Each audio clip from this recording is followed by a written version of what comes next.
So I can hear you. Can you hear me? Yes, Okay. Should I start? yes, Can you guys hear? Yes. yes, Yes, Okay. thank you. All sure. right. So uh, I have a story to tell, and that is we have a nun. I'm in Santa Barbara. I'm in the convent in the guest house in Santa Barbara. There Oh, was there was a memorial service for one of the nuns who I knew for many years since I was a little kid. She passed away. She got MS and she suffered from MS for the last 20 years. And she passed away just a few days ago. And so yesterday we had a beautiful memorial service here. Now, I live in the Mojave Desert. And those of you who have never been to California maybe don't know that the Mojave Desert is very far from Santa Barbara, about 3 hours probably in the car. So I thought that I would bring my computer here to Santa Barbara and spend the night here. And then this morning, rather than drive here yesterday and drive back yesterday, then this morning I would give the talk from Santa Barbara in their guest house. And then I would go back to the desert after the talk was over. Well, it turns out that God has a sense of humor because uh, the computer I brought from the desert to do this decided to stop working this morning. And so I don't have a talk anymore. I'm just going to have to talk to you about Shraddha and Sharanam as best I can from what I remember, what I wrote down. So I think it's actually kind of fitting that this has happened to me because I remember one of the definitions of Sharanam. Sharanam means self-surrender. And I think probably all of us have our own idea of what self-surrender means. But I found a very interesting definition of self-surrender given by Swami Vivekananda. And he said that self-surrender meant the firm conviction that nothing that happens in life is against us. I like that idea. Nothing that happens in life is against us. So the fact that I'm out here in Santa Barbara, stranded without a computer and without a talk, and I get to spend an hour with you, basically just doing the best I can. I get to look at this as it's an opportunity to walk the talk. I get to try and live this idea of nothing that happens is against me. Even though I'm coming to you from a phone, which I thought I was going to be zooming from a computer, and I thought I'd have a talk to look at while I talk to you, but no, we're going to do this whole thing over a phone, and I'm going to do it from memory. So here's an opportunity for me to actually practice what I'm going to talk about this morning. This Sharanam, this conviction that somehow this talk is actually going to work out better because I don't have anything in front of me to refer to. That's the first concept of the talk today, Sharanam. Uh, the other thing I wanted to talk about was Shraddha. Shraddha generally is translated into English as faith. And that kind of misses the real connotation of the word because Shraddha doesn't just mean faith, that has a connotation of zeal along with the faith. And this idea of zeal, I think, comes from an understanding, not just that there is a God, but of the nature of this God. So faith in God, that's what we ordinarily think of as faith. Or sometimes we even refer to our religion as a faith. We say, my faith is Christianity or Islam or whatever it is.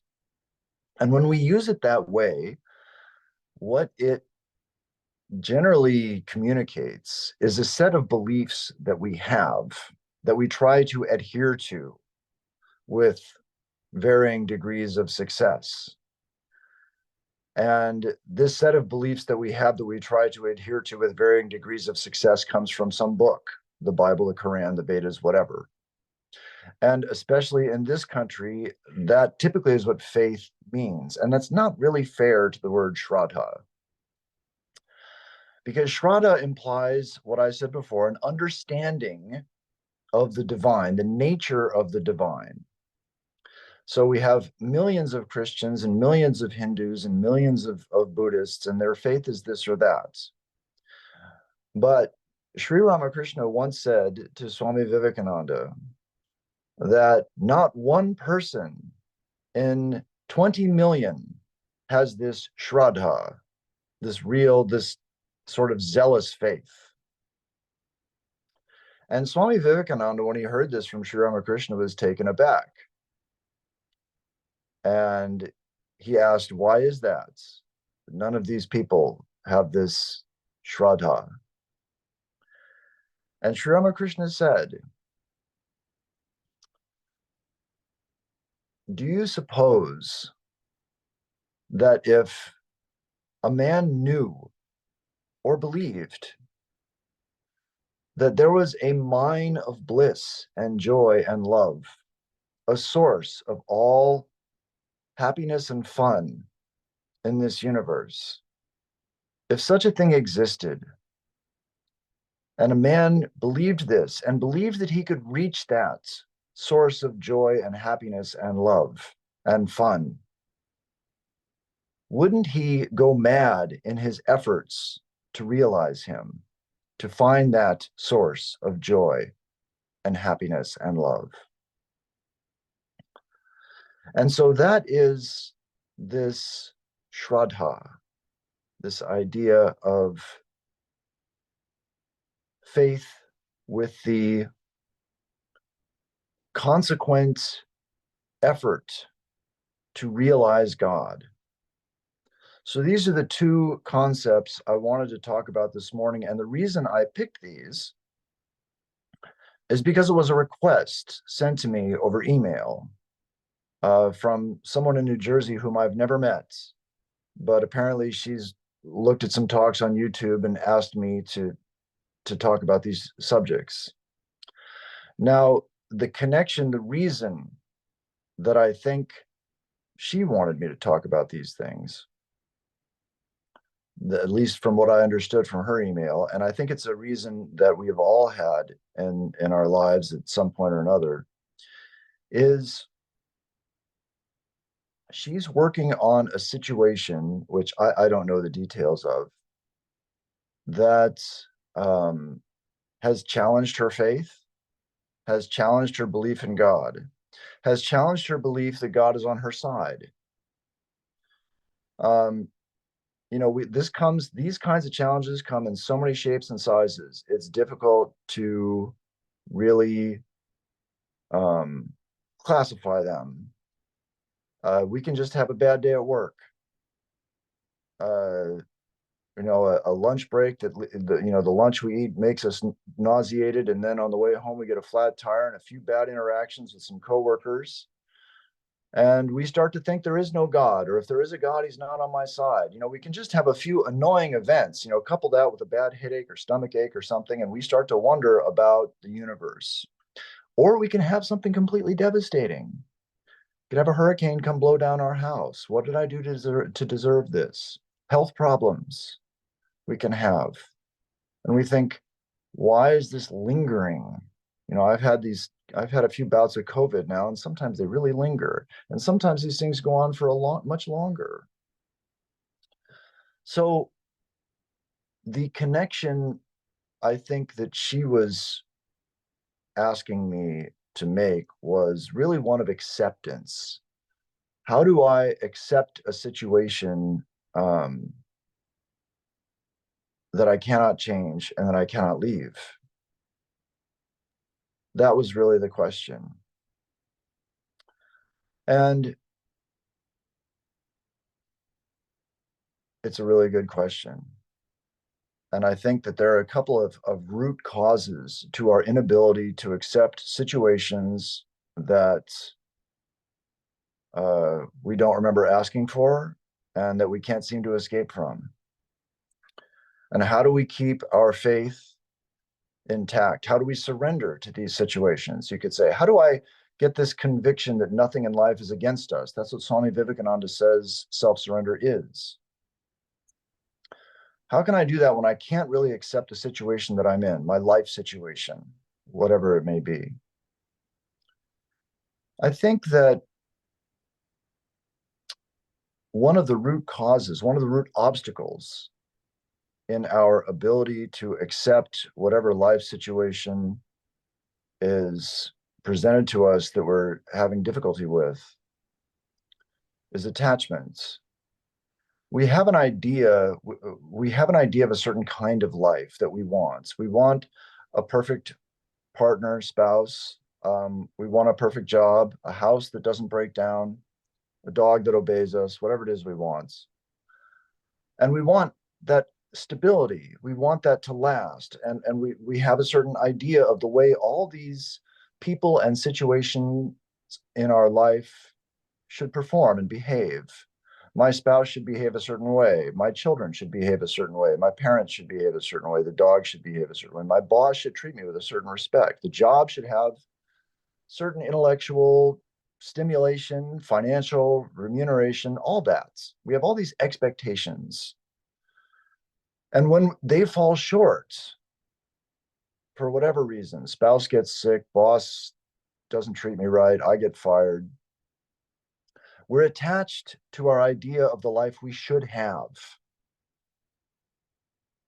We want my job and my house and my wife and my dog to behave the way I want them to behave. And I remember I got a lesson in this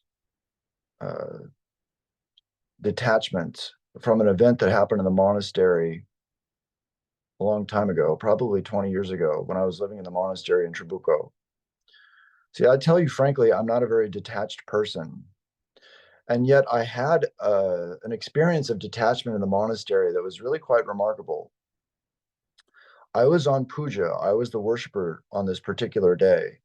And in Trabuco, on puja, it's kind of an all-day affair, because what you have to do is you wake up, and after breakfast with, meditate, breakfast with the monks. Then after that, you go out and pick flowers, grind sandal paste. You do all the puja preparation, and you clean up whatever utensils, polish the brass, whatever you have to do.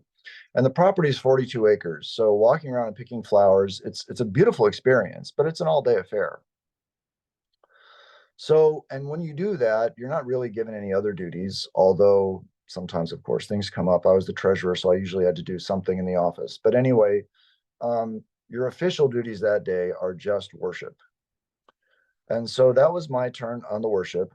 And I forget where I was, somewhere in the middle of polishing a brass or something. And someone comes to me and they say, "Hey, the bookshop's been robbed. And we have to go take a look at this." And so I went with this person to go look at the bookshop. And yes, it was robbed. And so we called the deputy sheriff, and he went through the whole thing with us, the crime scene, and reconstructed. It was fascinating, actually, to see how he did that. And then he leaves. I think we lost $200. They stole $200 out of the cash register. And then the sheriff leaves, and okay, so now it's time for me to go back, shift gears, and go back to picking flowers and grinding sandal paste and making wicks for arati and all these things. So I go back to the puja room, pick up my flower basket, and get started or restarted on that. And as I'm going along, suddenly somebody else comes to me and says, "Hey, the abbot is sick. He's had some kind of medical emergency, and you have to take him to the hospital." And I thought, okay, well, I guess we're not doing the puja today. We're going to do something else. And I remember handing my flower basket over to one of the other monks there, who had he was off that day. And so he had the time, I guess. I don't really remember the details now. Anyway, he was going to do the worship for me for whatever reason. And I went back to the room, changed clothes, and got the abbot in the car and was driving off to St. Jude's Hospital in Fullerton. And I was marveling at my own state of mind, because I thought, if I was a householder in the world, and in one day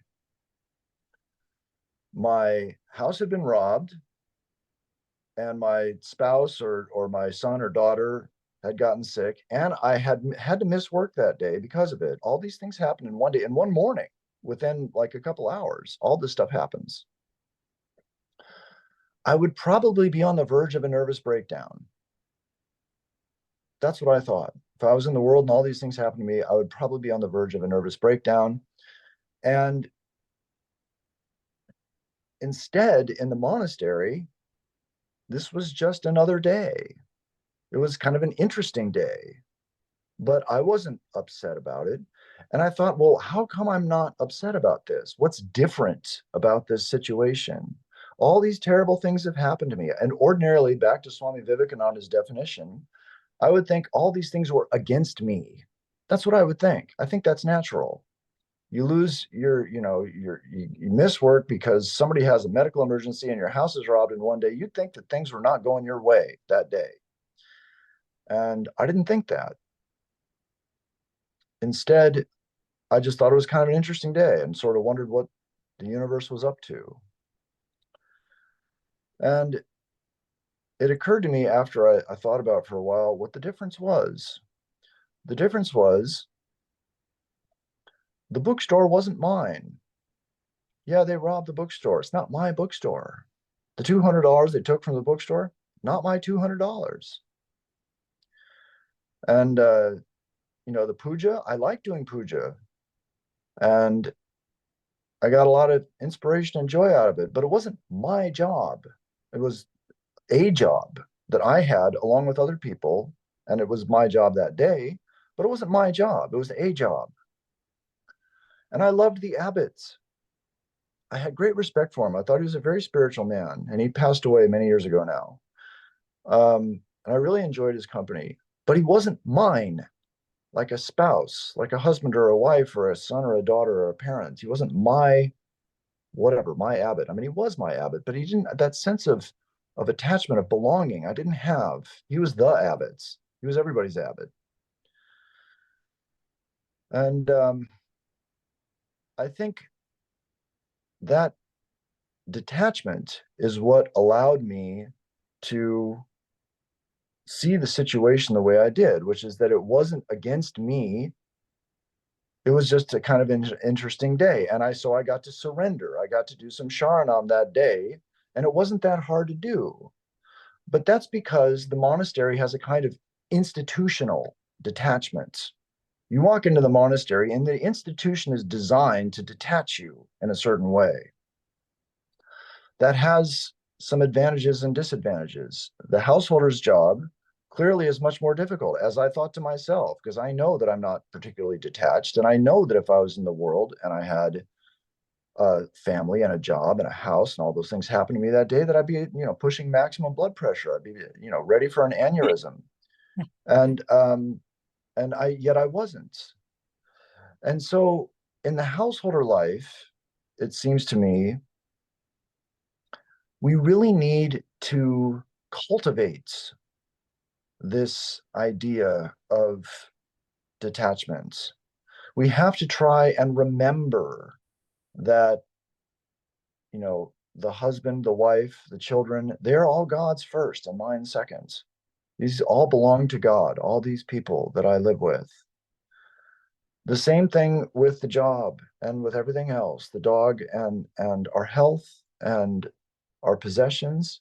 We have to make that regular effort to remind ourselves, this isn't my house, this is God's house.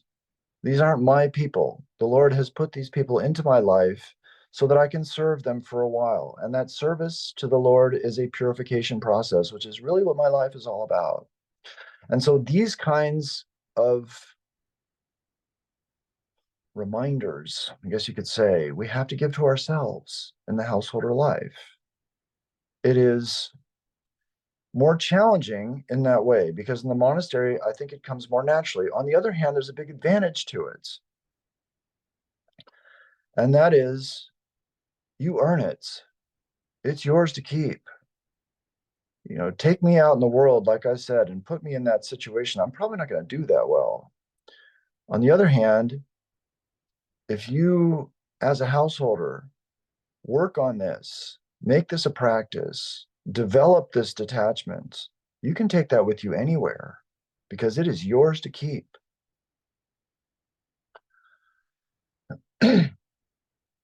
And so that, I thought, was a good lesson in detachment.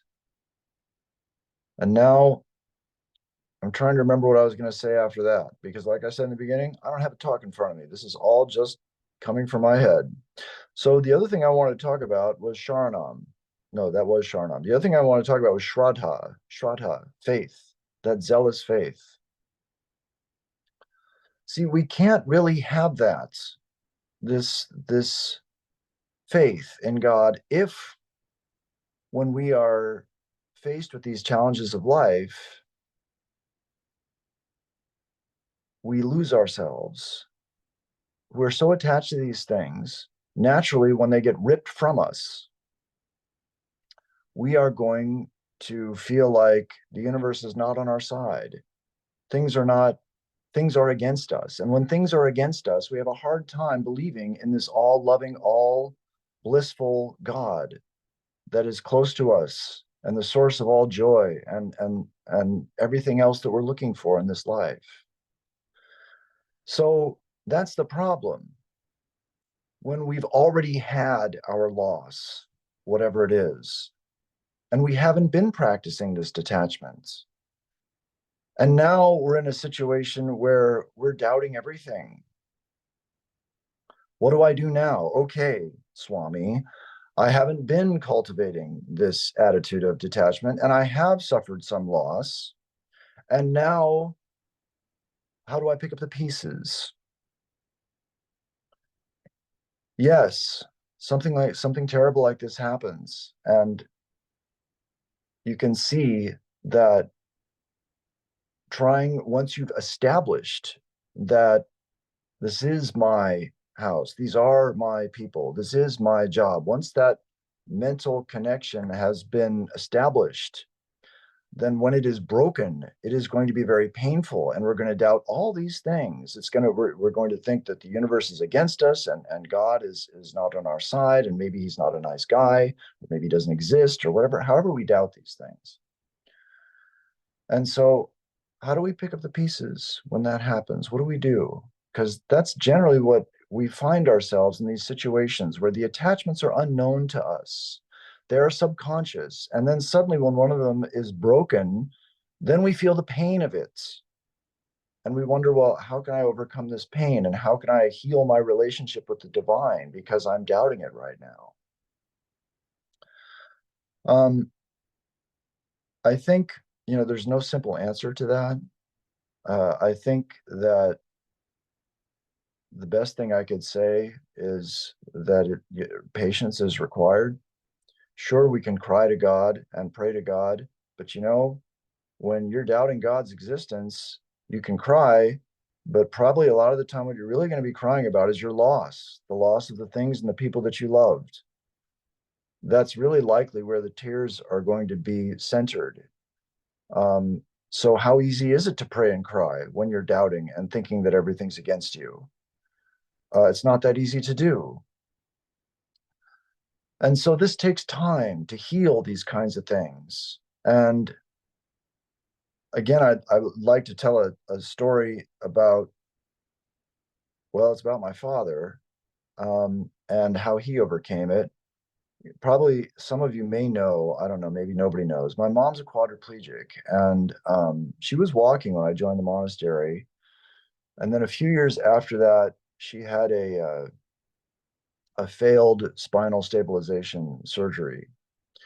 And before the surgery, we were given the usual song and dance about surgery. Dr. So and so is wonderful. He's a genius. He does this all the time. This isn't a big deal. You're going to be out in a couple of days. We're given that kind of a talk. And I guess this is a bit of an aside, but I've been through a lot of hospitals with a lot of monks and also with my parents. I've talked to a lot of doctors and nurses in hospitals, and I've witnessed quite a few surgical procedures. And I have to say, that Dr. So-and-so is always a genius. He is always the best in his field. He is always an amazing human being and a wonderful doctor who does all these things all the time. There's never any reason to worry. And so, take that with a grain of salt, just, as a public service message there.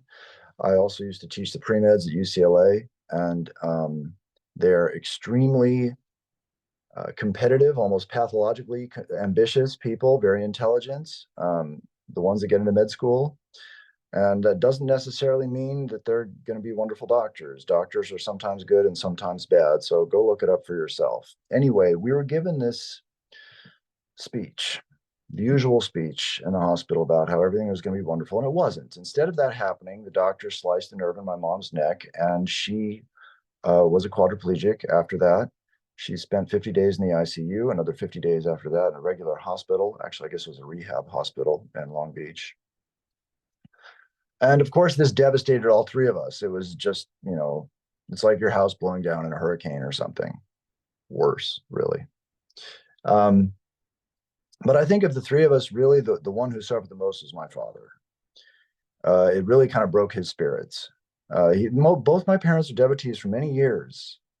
They go back to 1968, 69, Swami Prabhavananda days. They took initiation from him. So they are practicing devotees, very regular in their meditations. And every Saturday they did Chandi, and very pious people. So naturally this question, why me, Lord, comes up. I mean, that's what you do in these situations. Didn't we have an understanding? Didn't we have a relationship? And now this has come. So my father that was 2006 when that happened. And Dad spent years being angry with God and resentful towards God. And I don't know exactly how he worked through it, because I was in the monastery and I'd come back and visit from time to time. So somehow or other, over the years, something happened. And I think it was about 7 or 8 years, maybe, after the injury, after my mom was in a wheelchair, that Dad actually managed to accept what had happened. More than that, amazingly, more than that, what Dad did is, I remember where I was sitting. I just could not believe my ears when he told me this. He told me that he was grateful for what happened. Grateful. I mean, think about that for a second. You're not just accepting, and you don't know my father, but he was not the type to be grateful for this sort of thing. I don't know who is, really. But he was to not just accept the situation, but to be grateful for your spouse of 50 plus years being put in a wheelchair by a sloppy surgeon. Grateful for that. I was stunned when he said that to me. Absolutely amazed that he could possibly be grateful. And I'll tell you frankly, I'm not. I'm not there. I don't have that. I'm still working on acceptance. It's been, what is this, 2024? It's been 18 years. Gratitude for it. I mean, I'm open to it, but somehow or other, Dad died in 2016. So I can't ask him now. It'd be nice to ask him, how did you get there, Dad? But he did. And so the point of this is that there is hope for these situations, and we have to be patient. When we have some unconscious attachments, I love my wife. I mean, I'm speaking for my father, of course. He loved his wife. It was his wife, my mom. You don't think about, gee, I'm being attached. Gee, I should be detached. I mean, it's just natural to love the people in your family. That's what we do. And so after all that time, somehow or other, he managed to get to this point of gratitude. And I know at least why he felt grateful. It was, he said, for the spiritual benefit that he got from the experience, how he had grown spiritually through the experience. This is what was the cause of his gratitude. And this is something that we just don't want to admit when things go wrong, that there might actually be some blessing behind this. Like I said, I haven't got there yet. I haven't seen the blessing yet from my mom. I'm taking care of my mom now out in the Mojave Desert, and I can't really see, I don't have that gratitude because I haven't seen that yet. You know, I see moms struggling to do something simple, to put toothpaste on a toothbrush. I feel a pain here. I feel a pain when I see that. And why? Well, because this message, this message that these bodies are going to get sick and die, at some level, we don't want to hear that. We don't want to see that. And you think, well, isn't it natural to feel sad when you see your crippled mom struggle with the toothpaste? Yes, of course it's natural. That doesn't make it okay. Because there are a lot of things that are natural that we have to transcend. Phlegm, tooth decay, fear of death, all these things are natural. And we have to transcend them. We have to transcend what is natural here to a great extent. That is our formidable task as spiritual aspirants. And so there's that sense of attachment, I think, that causes my pain, the reason I can't accept this and be grateful like my father managed to do. There's also a sense of entitlement that I struggle with. That's another common thing that stops us from accepting whatever challenging situation it is we're facing. I should have a healthy mom. Other people have healthy moms. Why did this happen to me? And especially, right, I'm a monk, right? So don't we have a deal here, God? I mean, she was walking when I joined the monastery, and then you decided to do this afterwards. I thought we had an understanding. This kind of entitlement is toxic. Can't have that in spiritual life, and yet we all do to some extent. And you know, as difficult as it is to admit this, when these things happen to us, these disasters, whatever form they take, you know, it's injury to your loved one, or your health is failing, or your house is falling, or whatever it is,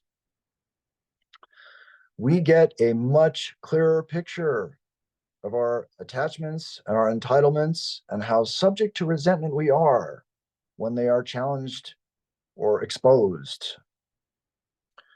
And so those are really the enemies, I think, of our efforts, our need, our hope to acquire Shraddha, this zealous faith, and Sharanam, this self-surrender, this sense that nothing that happens in life is against us. And I should say, perhaps, before I talk about how to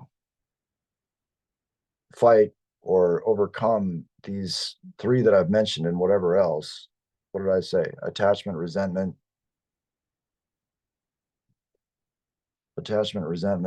entitlement.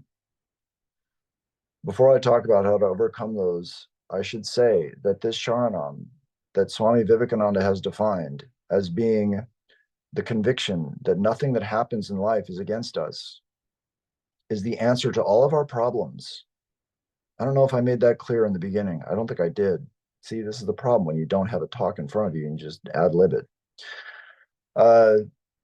Because I think it's important to understand just how wonderful it would be if we had this Sharanam, this conviction that nothing that happens in life is against us.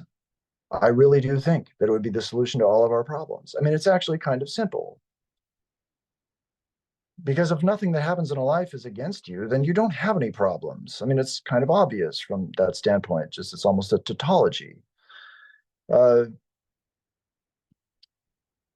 And so everything that happened, your what the 6 o'clock news would consider to be a disaster, you don't think that way anymore. You see it all as something from your beloved for your welfare. It's hard to imagine that we could do that. And yet that is the outcome of this sense that nothing is against us, this Sharanam. And I guess I should probably talk about at least one ideal case, to convince you, if I can, that it really is the solution to all of our problems. The ideal case, there's actually quite a few. I looked this up, of course, before I started the talk. There's quite a few instances you can find of saints and avatars who have had this attitude and displayed it in various situations in life. And I thought today I would talk about Sri Ramakrishna's getting evicted from Dakshineswar. This was before the disciples came to him. His nephew Hridoy was taking care of him in the temple. You know, the master was in samadhi so much of the time he needed a personal attendant, and that was his nephew Hridoy. Well, Hridoy did something wrong and he got fired from the temple garden. He got kicked out of the compound.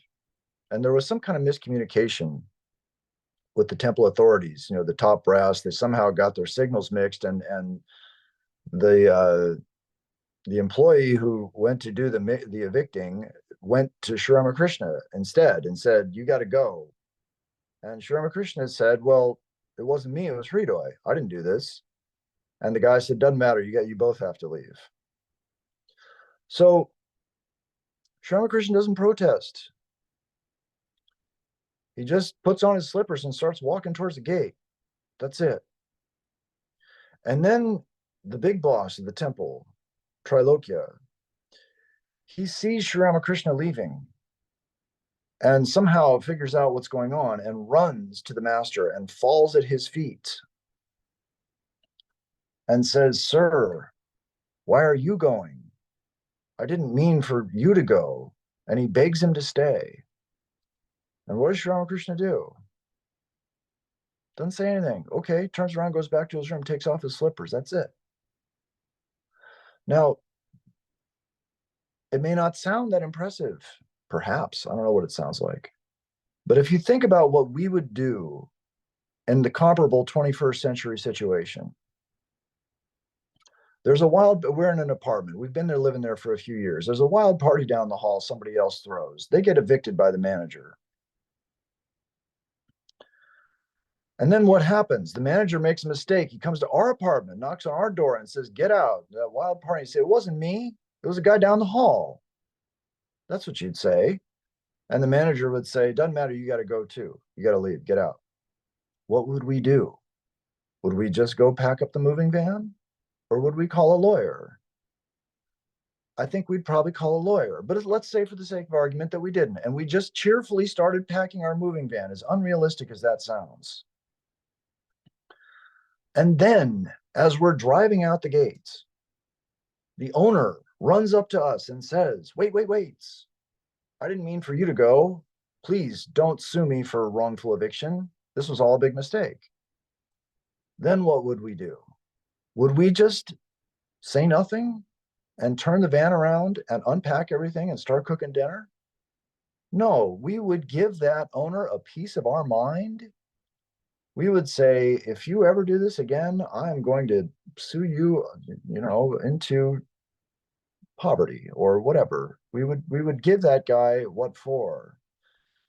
It was all, I mean, think about the amount of friction that Sri Ramakrishna avoided with his behavior. It was all okay. He had no fear of losing his station in life, no fear, no anxiety about where he's going to live next, no resentment about being jerked around for no reason, no attachment to the place he was living in.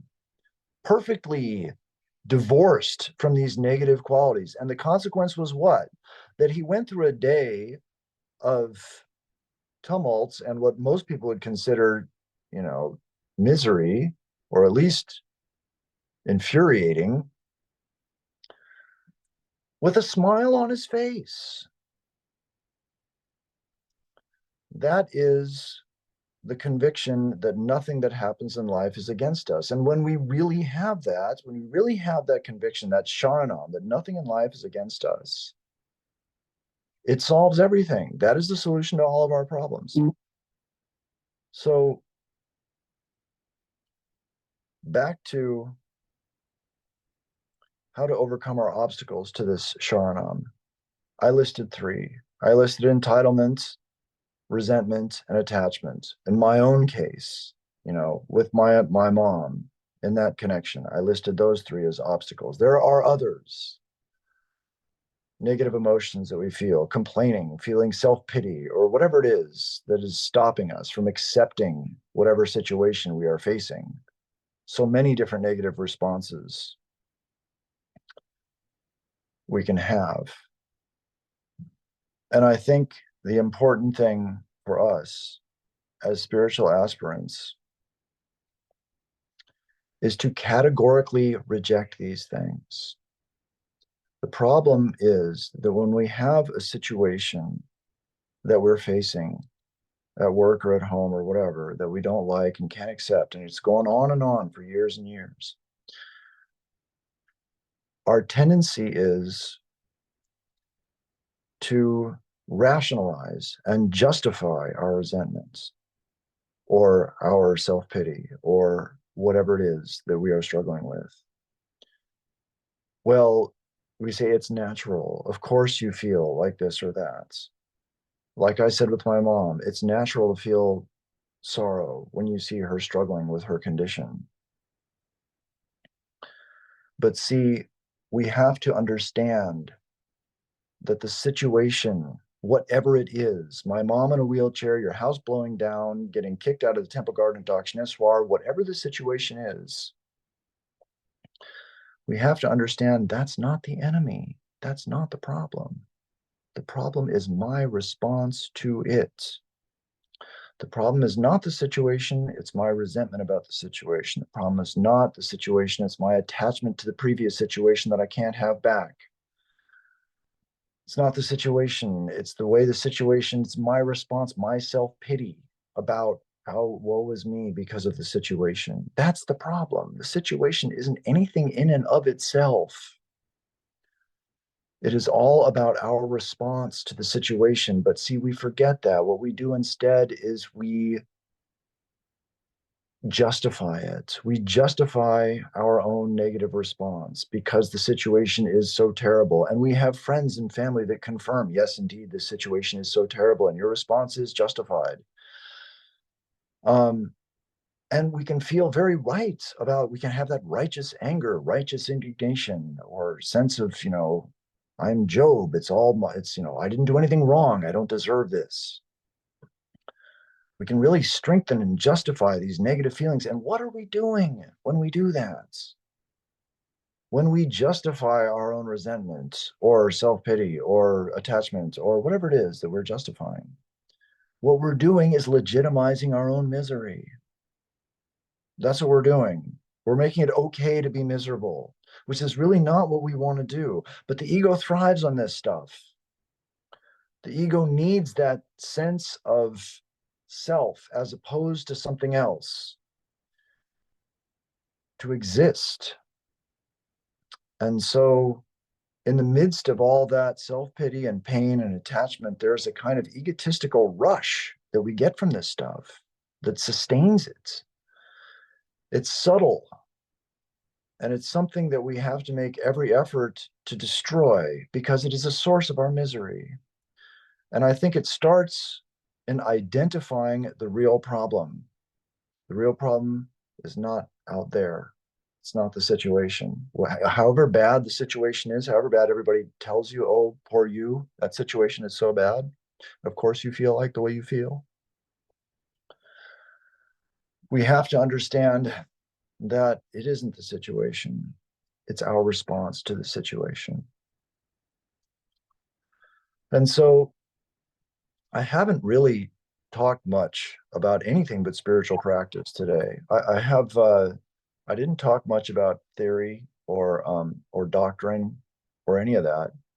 I sort of assumed that there are times to do that, of course, and sometimes that can be inspirational. But today's talk was very practical, and I think that that practice, whatever our situation is, trying to understand that the situation itself is not the problem, that our reaction to the situation is the problem, and that there is never any time, no matter how warranted it seems, where resentment or self-pity or entitlement are going to be good for us. That's something, it's a trap we fall into. And so, like I said in the beginning, excuse me, this email I got was about how to maintain our faith and our sense of surrender to the divine when basically we don't trust it. We've lost our trust in it because it's hurt us too many times. That was really the point of this talk. And so there wasn't a whole lot of theory involved. It was really more about practice and about a couple of stories that I found in my life and in the lives of Sri Ramakrishna and Swami Vivekananda that helped me to understand the importance of these things and also some of their root causes, especially attachment, entitlements, and this toxic resentment, which is just like a cancer to our spiritual life. And I think really probably the most practical piece of advice that I came up with for this talk, considering everything that we face in these situations, is to be patient, to try and be patient with the situation, to try and be patient with yourself. All these self-help books, they tell us this little mantra. They say you can change it, leave it, or accept it. Whatever the situation is, it's making you miserable, change it, leave it, or accept it. Anything else, they say, especially Eckhart Tolle, those of you who have read him, he says any other reaction other than these is insanity. He calls it insanity. He uses that word a lot, insane. I think he's right. But what I've found is that changing it and leaving it frequently aren't really options. They seem good because they sound quick. Fix it. The problem's out there. Go fix it out there. Or leave it. That also sounds quick. And sometimes, of course, you can do those things. Every situation is unique. But a lot of the time, it seems like we are endlessly trying to fix it. Or we leave it, and yet in a few months, we realize that we've brought it with us and it shows up again in some other form. And then what we wind up is at some point realizing that we're going to have to turn and fight ourselves, which generally means some kind of acceptance. Generally, it means that we are going to have to try and look within and change our response to whatever the situation is. This is what I've seen and I've found in my life. So I guess that's about it. I don't think I have anything else to say. So I hope that whatever you're going through, that maybe some of the things I said today will be of some use to you, and you can try and watch your mind. Watch the mind's response. How is it responding to whatever the situation is? Because if you can do that and just try and catch it, try and catch the mind in its negative reaction, and try and do it as early as you can, because the longer you allow yourself to complain or feel self-pity or whatever it is that we do when things go south, the more difficult it is to change that habit of mind. And so anyway, but when we do, when we work on these things, and after some time, because like I say, it's going to require patience, we become happier people. We really do. We become happier people. And that's really what I hope. I hope that maybe if we practice some of these things for a while, we can become happier people. That is my prayer for all of us. May the good Lord bless you and keep you. May he make his face to shine upon you and be gracious unto you. May he lift his countenance upon you and give you peace. May good betide all. May happiness come to all. May all see the face of truth and be fortified with the armor of love, goodwill, joy, and understanding. Peace, peace, peace. Okay, now let's see if I can change the view on this thing. Okay, now I can see something. Okay. Are questions okay? Huh. Question. 1 second. Yeah, question. Okay. Yeah. Who is talking? I can't see. This is, I'm on Zoom. I'm on Zoom. Yeah, Zoom. I just don't see your face. I guess maybe my internet connection's bad or something. Okay, well, everybody's turned black. Can you hear me? Yes, please. Yes. You can hear me. Okay. Yeah. Well, I can't see anybody, so I'll just go with your voices. So go ahead and tell me, what is it? First of all, I am deeply grateful that you brought up this very practical situation. I would not say problem that we all face. And yes, we do not see the ultimate truth and react just emotionally. And we don't have patience, as you said. But regarding that, I have two things. One, a comment, and second, a question. First, my comment. Years ago. What happened? No. I can't hear you. Oh, my. Okay, I heard something. Can you hear me? I can hear you. Okay, now I hear you. Go ahead. You have two comments and a question, I think I heard. Yes, please. One comment and question. First, my comment. Years ago, while I was doing my PhD, my thesis was on faith. And the teacher of that subject himself had written a book.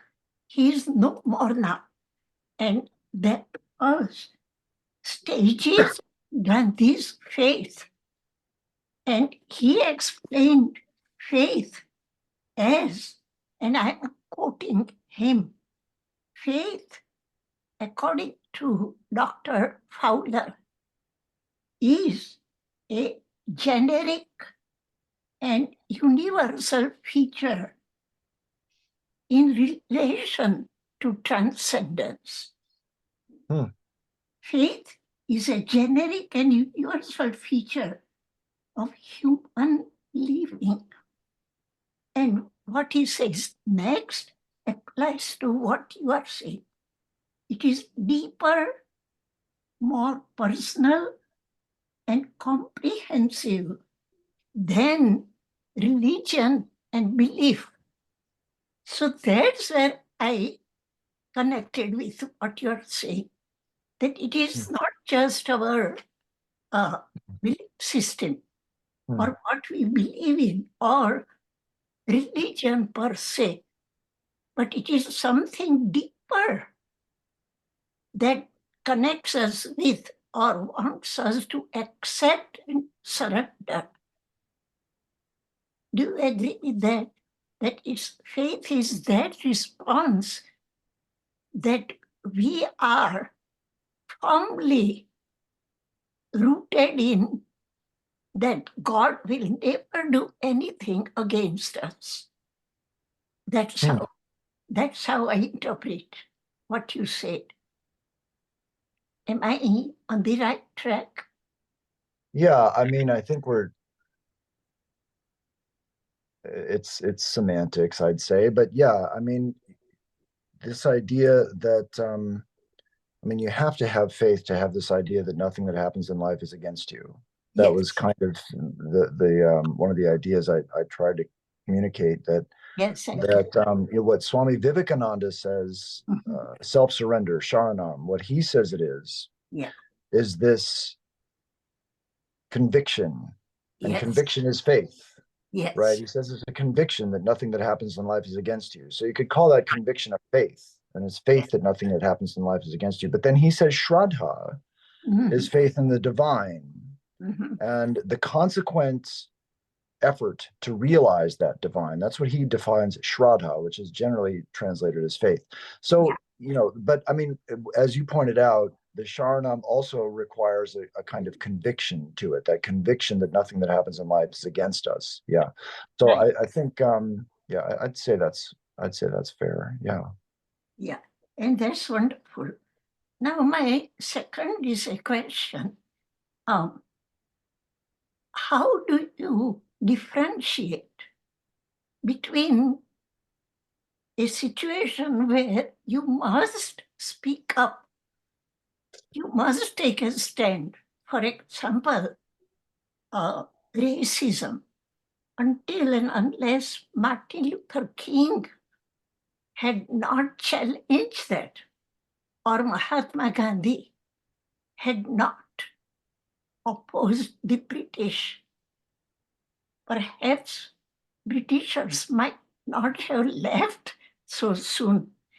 So, in other words, aren't there situations where, yes, you should be patient if it's personal thing that, just like you mentioned, that you were asked to vacate the house, or Ramakrishna, and he was fired, he did not oppose and walked out without any resistance. But are there situations in life when you see somebody totally innocent being beaten up, say a child, or a woman who is your sister, your mother, being sexually assaulted? Aren't there such situations where you must take a stand and do your best to stop? Yeah. Yeah. I think I understand the question. These are two extremes. Yeah. This idea that nothing in life is against us, and Sri Ramakrishna's level, where he really perceived that absolutely nothing in life was against us. And then there's where we are, Yeah. which is basically most of us operate from a position of self-interest. And when things go contrary to our self-interest, then we perceive that they are against us. Self-interest being the interest of my mind and body, the health of the body, the health of the bodies in my life, the people around me, then my immediate self-interest, my immediate environments, and the welfare of that environment that I perceive. That's where most of us are coming from most of the time. Yeah. Sri Ramakrishna perceived oneness behind all that, unity. And so he really actually perfectly, I believe, saw and knew that nothing that happened in life was against him. It was all, as it says in the Bhagavad Gita, the Lord is everywhere and always perfect. He lived in that knowledge. And so there is nothing to fight when you really have that understanding. Now, where are we? We are working our way up to that point. That is our effort. That's what we're trying to do. And so during that journey of that growth towards the understanding, hopefully, that it is truly nothing in this life that is against us, what we see along the way is that less and less things in life are against us. That's what we do as we grow along this path. What we saw in the beginning of our spiritual practice, what we perceived to be our self-interest, and how often we felt threatened by external environments, how often we felt insulted by the people in our lives, how often we felt cheated, or whatever other negative things we felt, how often we felt like things were against us, however you want to say that. It was a whole lot more frequent when we started our spiritual journey. And then as the years go on, and as we struggle with our practice, and as we practice yoga, and as we practice devotion, and as we practice discrimination, and all these things, reading scriptures and having holy company and selfless service, all these things that we do, we find that gradually, not so many things are against us. Not so many things are threatening us. Not so many things are causing us resentment and worry and anxiety and self-pity and fear and all these other things we want to get out of our lives. It is becoming less and less, and we are becoming happier and happier people. This is the journey. Now, along that way, these negative things that you pointed out that we see from time to time, yes, of course, these things are going to come up. Which ones you respond to and which ones you don't respond to depends very much on your individual path. Very difficult to say.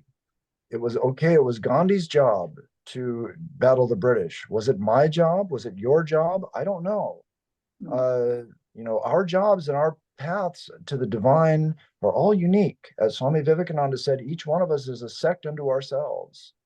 And so that's really something that, to know that distinction that you asked, when do I strike and when do I stay my hand, as Krishna said to Arjuna in the Gita, we have to practice looking within and getting in touch with the divinity in ourselves so that we can remain in tune with it during these times of trial. And we're not going to get it all right.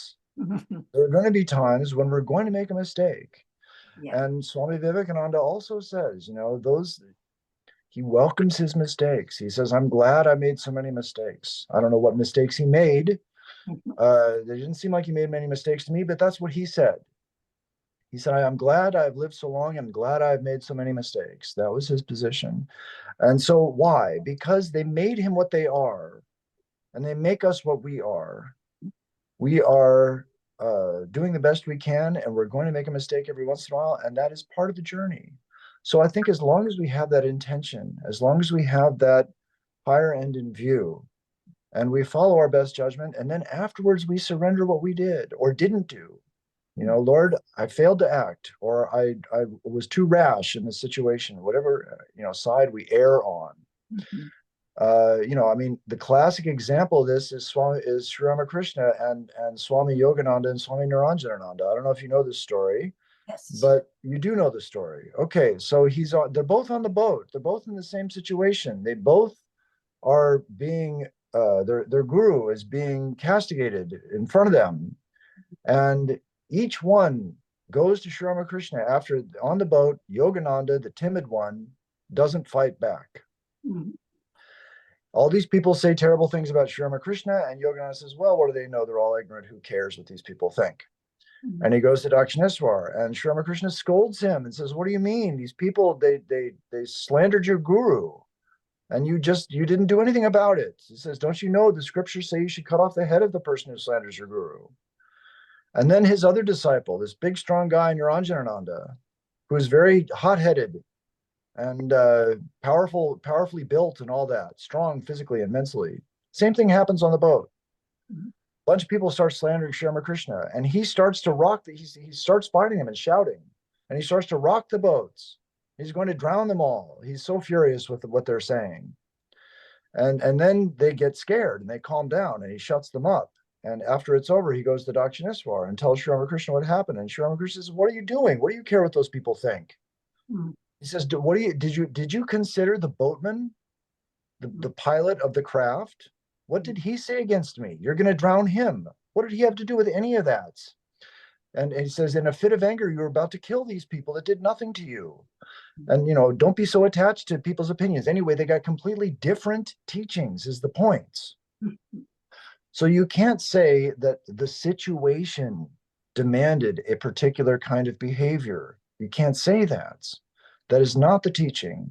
The teaching is that, where are you in your journey? Are you the type who needs to stand up and shout, or are you the type who needs to sit down and shut up? This is something that we have to figure out for ourselves.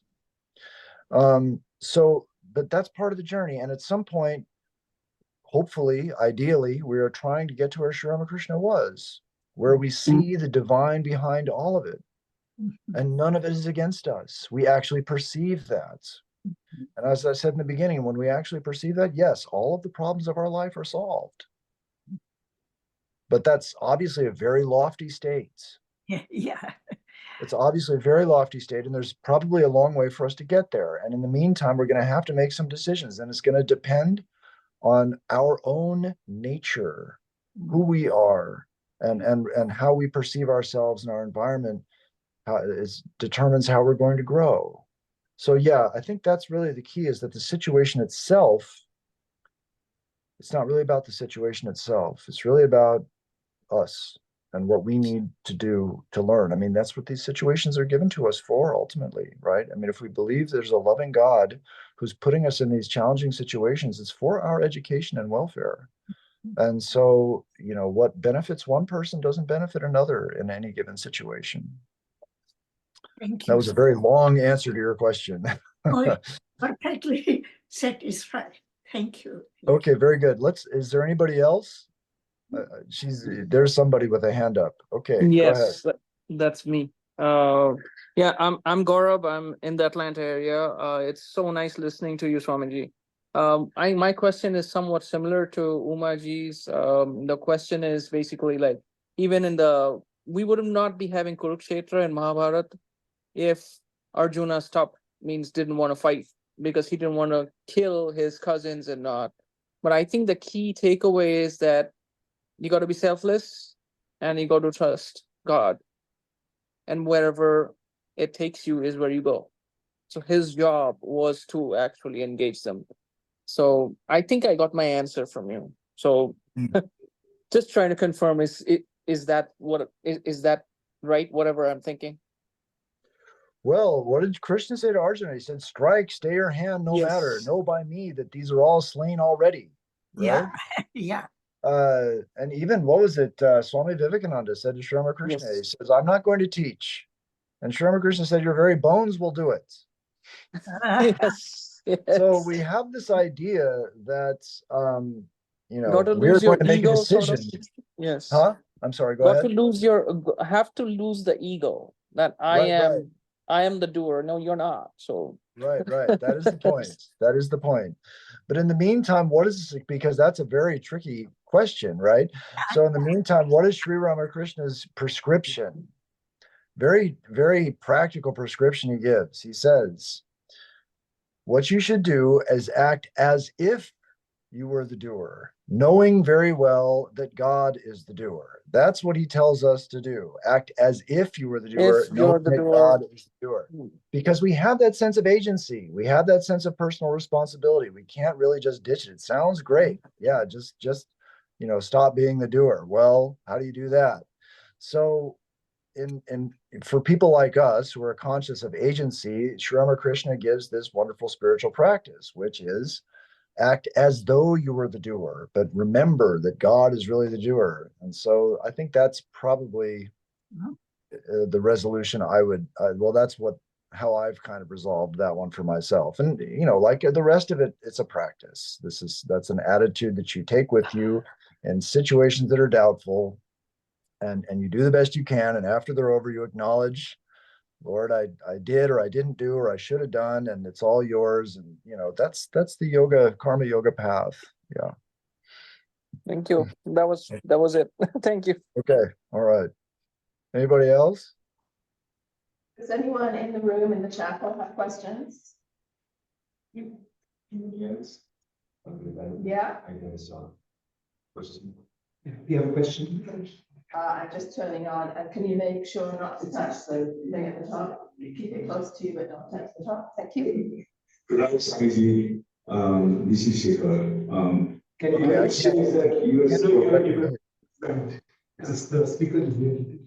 That only goes to the room speaker. Okay. So you probably have to come near the computer and stuff. Okay. I'm having a hard time hearing. It's very sort of washed out sounding. Is there another way to talk? Or maybe you could repeat closer to the Okay, Pranam, this is microphone. Shekhar. My question is very short, that you are saying practical approach is patience, but how will approach that patience?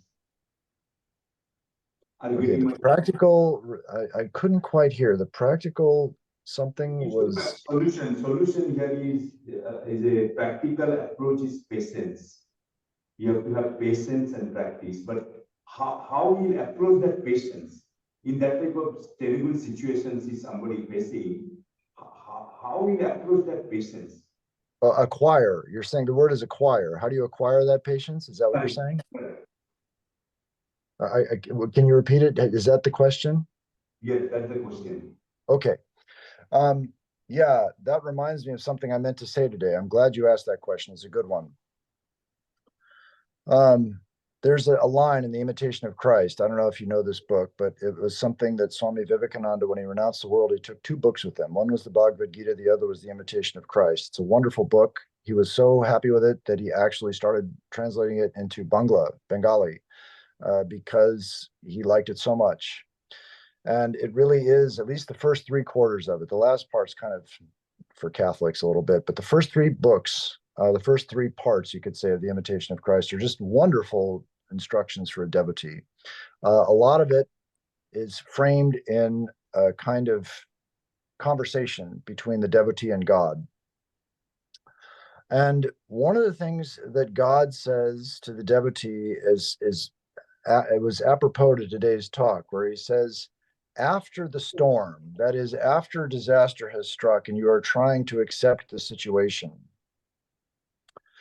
grow strong again in the light of my mercies, he says in the book. Grow strong again in the light of my mercies. In other words, we're going to have good times and bad times. And when the good times come, the bad times are over and we get a little break, we take that time to try and grow strong, to try and build our strength for the next storm, because we have to understand that that's really what life is. It's a series of little storms. We got one after another. And when one problem goes away, another one is going to come. Life is not about avoiding problems, because that's not going to happen. What life is about is learning how to handle them. Mm-hmm. And so what we are told to do in The Imitation of Christ is to practice endurance and courage. Practice endurance and courage. And so how do you practice? And you can add, how do you practice endurance and courage? What does that even mean, to practice endurance and courage? What does practicing any virtue mean? Practicing patience, practicing any of this stuff. What does it mean to practice those things? What it means is to fail at them repeatedly.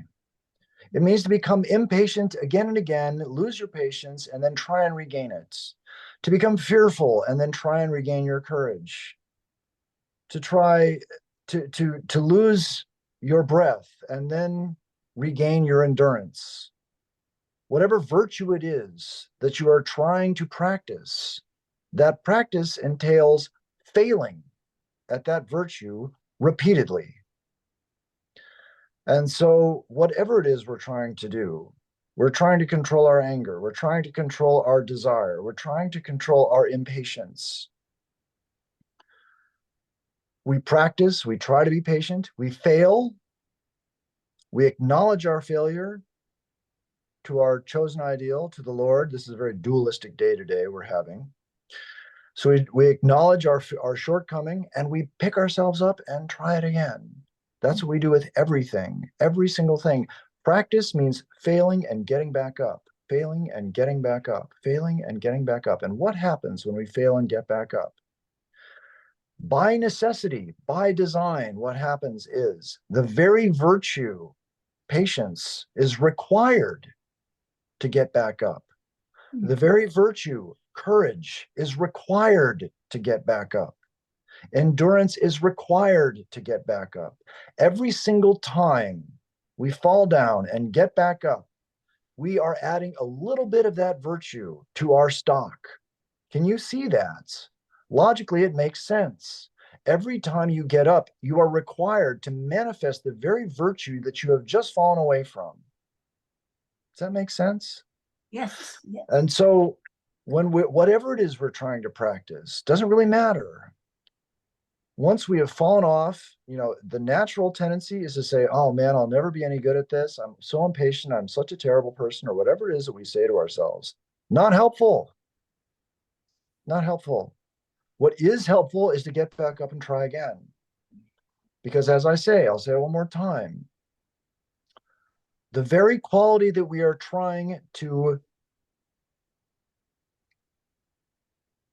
assimilate into our character is required of us when we pick ourselves back up. That's what's required of us. So, in other words, to pick ourselves back up is to manifest the very virtue that we are trying to acquire. And to castigate ourselves, scold ourselves, these kinds of things, obviously we have to do it to some extent to know that it's time to get back up. But beyond that, not very useful.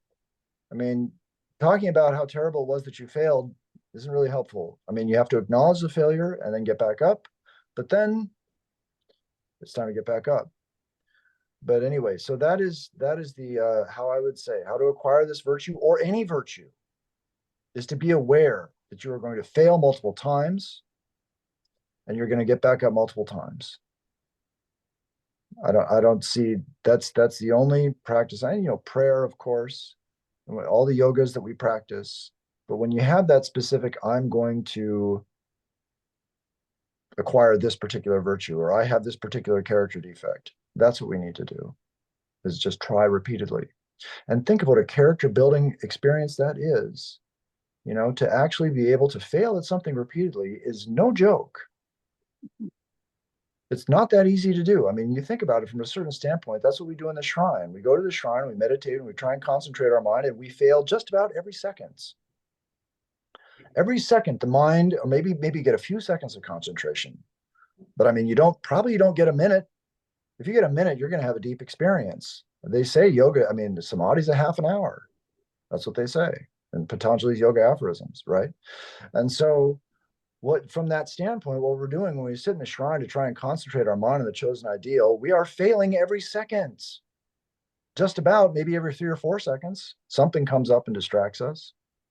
And to be able to sit down regularly and meditate and accept this repeated failure over and over again is a major character building practice. So that's another way I would say, not just patience, but all of them. All of the virtues that we want to acquire. Sit in that shrine and wrestle with your mind, because that is just a very beneficial thing for our self-development. So maybe one comment here, and then I think we need to close for the day. Okay, I didn't hear that. I'm sorry. I'm really, the sound is tough for me. We have one more comment from someone in the chapel here in Atlanta. Okay. And then we are going to close out for the day. Okay, sounds good. Namaste, Swami. My name is Swayam. Hi. Hi. Thank you so much for a wonderful talk. I just wanted to share an experience. Basically, I think sometimes when we are going through something, it's hard to see or the divine is always there. But once the situation has passed, and if you reflect upon it, then a lot of things uh, come to light, how that we thought we did it, but there was a divine intervention. My mother-in-law lived with us for 30 years, and she passed away in 2022. Very, very active up until just the last 2 or 3 years of her life. And she developed dementia in 2020, right in the middle of peak of COVID. And we could not get anybody to come and help, nor could we, place her anywhere. And it was just me and my husband. And then I went through bypass surgery. So with all of that, we were handling it. And of course, I was very angry. I resentful, prayed, and did everything. We did the best we could. But then I learned a lot about home health.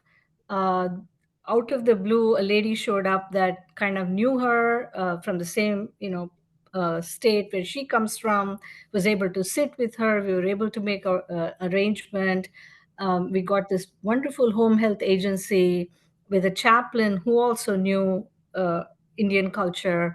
So after she passed, when I had a moment and reflected on all that, it brought to my mind that yes, the logic of my mind can say, "Hey, it just happened," but I just feel that the heart tells me that it was divine intervention, because that lady we had lost touch with for years, and she just happened to call. And normally I don't pick up if the phone call is from a non-contact, and for some reason I picked up, and it happened to be her, and she was available. I mean, everything fell into place like a, like a jigsaw puzzle.